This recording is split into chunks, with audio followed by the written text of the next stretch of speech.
आणि आता मोर्चाच्या संदर्भात आपल्या समोर वंचित बहुजन आघाडीचे युवा नेते सुजातदादा आंबेडकर येणार आहेत। एकदा जोरदार टाळ्या होऊन जाऊ द्या। सुजातदादा आपल्या आजच्या सभेला मार्गदर्शन करणार आहेत। मी त्यांना आपल्या टाळ्यांच्या जोरदार आवाजात इथे बोलवतोय। सुजातदादा आंबेडकर।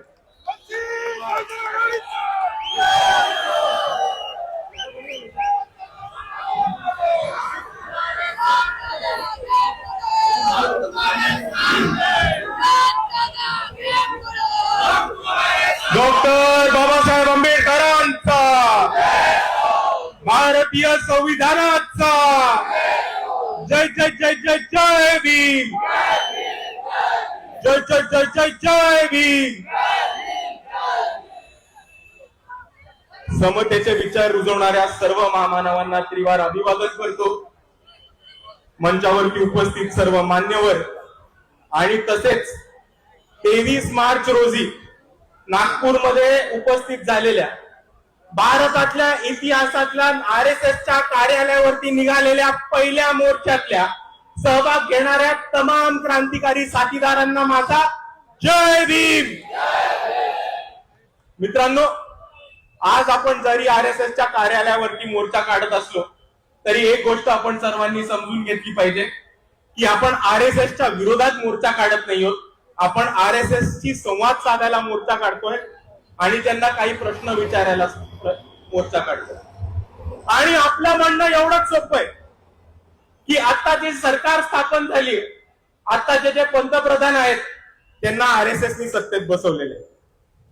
आणि आताचे जे पंतप्रधान आहेत ते जेफ्री एप्स्टीन फाईल मध्ये त्यांचं नाव आल्यामुळे त्यांचे हात हे दगडाखाली आलेले। म्हणून आम्हाला RSSला नुसतं एवढं विचारायचंय की तुम्ही ठिकठिकाणी जाता, देशभक्ती शिकवता, राष्ट्रभक्ती शिकवता, कुटुंब संस्कृती शिकवता, संस्कृती संस्कार शिकवता, पण आज जर आपण आपल्या भारताचे पंतप्रधान बघितले तर जेफ्री एप्स्टीन जो एक बलात्कारी होता आणि ज्यांनी आंतरराष्ट्रीय सेक्स रॅकेट चालवलं होतं, अशा माणसाशी आपल्या पंतप्रधानांचे संबंध आहेत। तर असे संबंध असणं तुमच्या कुटुंब व्यवस्थेत बसतं का? तुमच्या कुटुंबी संस्कृतीत बसतं का? आणि तुमच्या संस्कारांची मान्य आहे का? हे आम्हाला सांगा। हा प्रश्न विचारायला आज RSSच्या कार्यालयावरती आपण मोर्चा काढलेला आहे।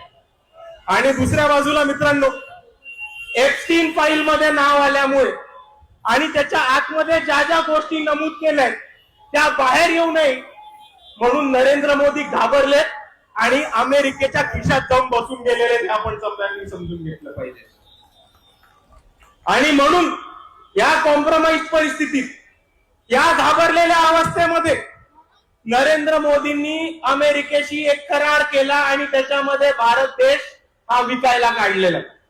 आपले जितके पण उद्योगपती आहेत, स्मॉल स्केल इंडस्ट्रियलिस्ट आहेत, शेतकरी आहेत, या सगळ्यांचं मोठ्या प्रमाणात या अमेरिकेशी केलेल्या करारामध्ये नुकसान होतंय।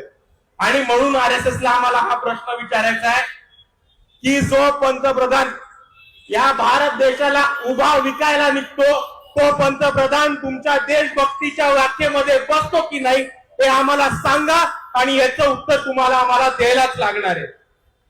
आणि म्हणून मित्रांनो, आज या मोर्चाच्या माध्यमातून आपण RSSला हेच सांगायला चाललोय की सत्ता तुमची आहे, पंतप्रधान तुम्ही बसवलेत, खासदार तुम्ही बसवलेत, घरोघरी प्रचारक तुमचे जातात, भाजपसाठी मत मागतात, अर्धी RSS मधलं निघालेली लोक ही बीजेपीची टॉप लिडरशिप आहे। आणि तेवढंच नाही तर पंतप्रधान तुमच्या इकडे येतात, शस्त्रपूजा करतात आणि सरसंघचालकांच्या पायात सुद्धा पडून जातात।